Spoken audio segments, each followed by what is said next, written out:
ഉപതെരഞ്ഞെടുപ്പ് നടന്ന നിലമ്പൂർ നിയമസഭാ മണ്ഡലത്തിൽ വോട്ടെണ്ണൽ നാളെ രാവിലെ 8 മണിക്ക് വോട്ടെണ്ണൽ തുടങ്ങും.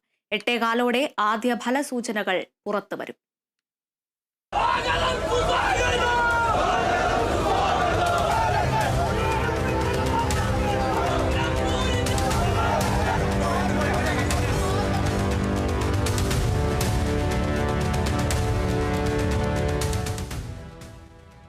വാശിയേറിയ പോരാട്ടം നടന്ന നിലമ്പൂരിലെ ജനവിധി അറിയാൻ ഇനി മണിക്കൂറുകൾ മാത്രം.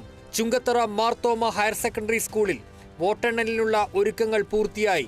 8 മണിക്ക് വോട്ടെണ്ണൽ തുടങ്ങും. ആദ്യം എണ്ണുക പോസ്റ്റൽ ബാലറ്റുകൾ.